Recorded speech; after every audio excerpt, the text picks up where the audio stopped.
When gear matters. That's the title of this video, and that's what I'm going to talk about in this video. And also I'm going to review a monitor. It is the Andycine T6, this one here.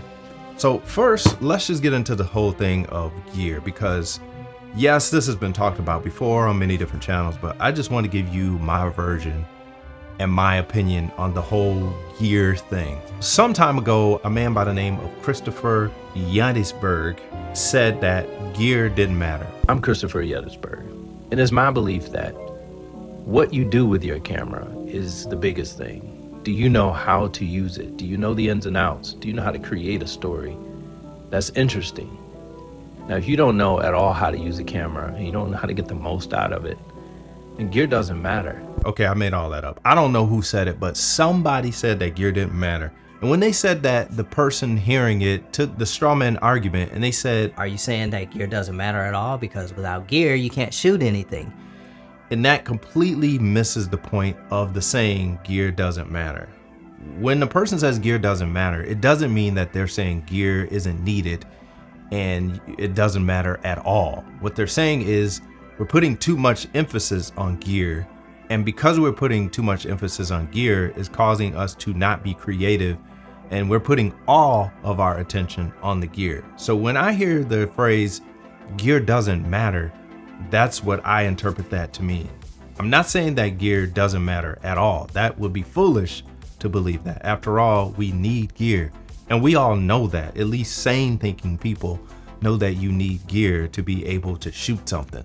So when somebody says gear doesn't matter, they're obviously not saying that it doesn't matter at all. I just want to get that out of the way. So the question then becomes, so when does gear matter? Gear matters when it prevents you from doing something that you need to get done. And that's why I'm talking about this monitor today, the Andycine T6. So you might be asking yourself, why do I need a monitor? Well, I'm glad you asked. You may not need a monitor. You may be fine using what you have. You may be fine using a flip out screen. You may not even use a screen. You may just look directly into your lens and you do your presentation or whatever it is that you're doing, and then you just upload it and that's it. And it's simple. And for some, that's fine. But if you're in a position like me or thousands, possibly millions of other people, where you're sitting behind the camera and you need to see what's going on, like what's on the monitor here, then having an external monitor is going to be very, very, very useful. And that's why I want to talk about the Andycine today. So the first question may be, why do I need a monitor and how's it going to benefit me? Well, one of the biggest benefits is just the size of the screen. More than likely, if you have a DSLR camera or a mirrorless or whatever you have a tiny screen that flips out. And that screen is okay for when you're shooting something, but when you're sitting behind the camera and it's maybe 5 feet away from you, it's very difficult to see details. And it makes it hard to frame up your shot because you got to keep getting up, sitting down, getting up, sitting down, adjusting it, especially if you're alone and you don't have another person to actually help you. This can take minutes, 20, 30 minutes, just getting the shots right or your lights right. You're trying to make sure there's no shadows here and make sure it's not clipping and doing all these things based on this little tiny screen. And then when you start to put information on that screen, that just gets in front of the picture. Things like your histogram, audio meters, focus, peaking, all these things start to cloud up the screen, and then you just really can't see what you're doing that well from 5, 10 feet away. So that's when a monitor like this, the Andycine T6, comes in handy. The second thing is the monitor typically will give you some features that your camera doesn't have. So you might be saying, well, what features could a monitor give me that the camera doesn't have? Well, let's say you want to power another device. Well, a monitor like this, you can put your battery in and you have an 8-volt output on the back. So you can power other things. Or you may have a situation where you want another monitor that's wireless like this. Well, you're gonna need HDMI out that goes into a transmitter. But if you don't have that on your camera or an extra one, well, this monitor has that. Let's say you're shooting vertically and your camera is going to be very difficult to see because the screen is going to be rotated. Well, there's a 1/4-20 mount on the bottom that helps you to mount this vertically as well. So that's just some of the physical features that it gives you. Some of the other features that a monitor can give you is things like false color, histogram, focus peaking, and the list goes on and on and on. And some cameras have these, but a lot don't. Like, let's say you have something like the Sony ZV E10. The Sony ZV E10 is not gonna have something like a waveform monitor. And this is very important if you're worried about your exposure, or even like a RGB parade, if you're trying to worry about your white balance and getting your colors accurate. All of these things matter.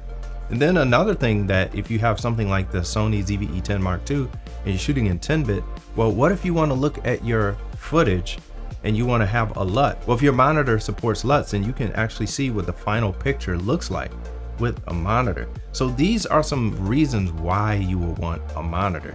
And I'm gonna say that if you're doing this anywhere near professional, or you're doing things for clients, then having a monitor is almost a non-negotiable thing. You have to have a monitor, especially if you want to make sure your shots are framed up right, to make sure that your focus is where it should be, to make sure that your client can see what you're seeing. They may want to hold this thing remotely and watch what's going on behind the scenes, and you can just hand this to them and they can hold this and look at it and see exactly what's going on. And I think things like this are very, very, very, very helpful when you're in the professional world. And even if you're not in the professional world, just even sitting here right now for me, I can check and I know that my focus peaking is on. I can see that I'm in focus. I can slide up and I can see that my exposure is where I want it to be. And all these things are very helpful. So where does the Andycine T6 come in? Well, I'm glad you asked. The Andycine T6 has a lot of features, and one of the biggest features that I noticed right off the bat is how slim it is. This thing is really lightweight and it is really slim, and it is actually made out of aluminum. So this isn't plastic, this is aluminum, so it's going to be pretty strong. Now, just to put it up against my iPhone 6, not 16 yet, it's coming, but the iPhone 15 Pro Max, this is how thick that phone is, and this is how thick the monitor is. And you can see right here, they're not too far off. Now, as far as the size goes, it's not that big of a difference either. It's just a little bit bigger. So essentially, this thing is the size of your cell phone. Now, of course, we don't have a battery in the back, and that's gonna make a difference once you put a battery in. But if you're trying to maintain a lightweight setup, so if you have something like a Sony ZV E10 rig that you're building, a monitor like this is gonna be great because it's lightweight and it's not gonna be super heavy. Now, you can add monitors with bigger weight, but once you put the battery on there, depending on what size MPF battery you choose, it's gonna add some weight to it anyway. So let's go over some of these things. So let's say you're shooting in 10-bit S-Log3 and you're shooting in a color space of S-Gamut, and you wanna see what it's gonna look like on the monitor. Well, this monitor supports that because it does have 3D LUTs. So just know that that's an option. In addition, you have a waveform. This is very crucial when you want to get a look at your entire picture to see if you are overexposed or underexposed. Now, the way this works is you don't want to go below this bottom line down here, and then you don't want to go over this line up here. If you go below this line, that just means that your picture is underexposed. If you go above this line, then that means your picture is overexposed. So this monitor does support waveform, which is something that a lot of cameras don't have, especially like your Sony ZV E10s and things like that. Now, one of the other ones is exposure, histogram. You can zoom in and out. You have a grid that you can have on here. You have false color, which is very important. You have your vector scopes. You have peaking filter for focus. You have the image flip. So if you have your monitor mounted a certain way so that the cables are oriented so that it goes into your camera easier, you could flip the whole screen, and then you don't have to worry about your monitor not matching the way that it fits best for you. And then you got embedded audio, which we talked about before. If you run an HDMI cable in here, now you can plug your headphones in and you can listen live and monitor your audio. And I think that's just pretty good. You also have anamorphic mode as well. Now, if you are not into monitors and things like that, and you're going, well, I probably won't use all those things, that's fine, but it's still a good idea to look into a monitor like this because you might use it later. You may grow into it. And the good thing about the T6 is it really isn't that expensive. Now, I recently did another review with the Andycine A6II, which is this monitor right here, which is completely wireless. And The reason I like this a lot is because it has the ability to connect accessories to it, like this HDMI receiver right here. This wirelessly transmit video from my Atomos Ninja directly to here, so I can see exactly what I'm doing and I can keep an eye on everything as I work. Now the T6 here does not have that accessory, it just has a battery. So if this is something you're not going to want to use, then you can always go with this one. Again, this one is lighter, it is smaller, and this is just for if it's going to be on your camera all the time, you're going to be shooting other things, maybe weddings or events. This is a great monitor to have because it just doesn't weigh a lot. You have your battery release here and it's just good to go. So let's just go around this monitor here and just take a look at some of the options you have here. So starting with the front, you have a nice screen. Now, one of the first things I'll say is the screen on this monitor is very shiny. And what that means is it reflects. So when you're in a place where you have a lot of sunlight, then it can be difficult to see monitors like this. But I'll put all the specs here. You'll see this has enough brightness to actually overcome that. And then in addition to that, it actually does come with this hood here that you can put over it, and that eliminates that problem. So just so you know, you do have that as an option. Now, the other thing about this, if you look on the left side of the monitor here, is going to be your HDMI in, which is where you're going to plug your camera, and then your HDMI out. So this is for if you want to plug something in like another monitor, maybe like a bigger monitor where your people can take a look and see what's going on. They usually call that Video Village.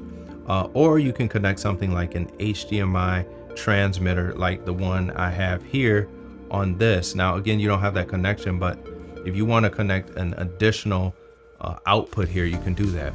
In addition, you can also power this thing a few different ways. You got USB-C on here, you have this regular barrel connector, and then you have the NPF batteries here. So you do have 3 different options. Now moving to the bottom here, you have 8-volt out here. So this can power other things as well. You also have a 1/4-20 mount. So this is where you can mount it on top of your camera, on a tripod, or any other thing that takes 1/4-20 mount. You also have your headphone jack here, so you can plug a pair of headphones in here to monitor. Then you also have your Type-C power delivery. So this is 5-volt here, so you can charge the monitor this way as well. And then moving on to the right side here, this is another 1/4-20 mount. So if you did want to mount this vertically, you can do that, and I think that's pretty neat. And then moving to the top of the monitor, you have these 7 buttons up here, and these 7 buttons just are different functions. So you got F1, F2, F3, your exit menu button, your down, your up, and your power button. Now these buttons can be configured, these function 1 and function 2 buttons, to do whatever it is that you want them to do. So that's really pretty much it for this monitor. It's a really basic monitor, but again, it does a lot of what you're gonna find with most monitors, but it does it at a price cut. Now, being that it is a cheaper monitor, it doesn't mean that the quality is cheap. It just means that the price is cheap, because so many companies now are coming out with these monitors. It makes things good because it drives the price down. But let me know, would you use this monitor to build a Sony ZV E10 rig with? I'm gonna go over a rig that I have here, probably in another video, or if you have questions about it, just leave it below. But until next time, I'll holler at you later. I'm out. Peace.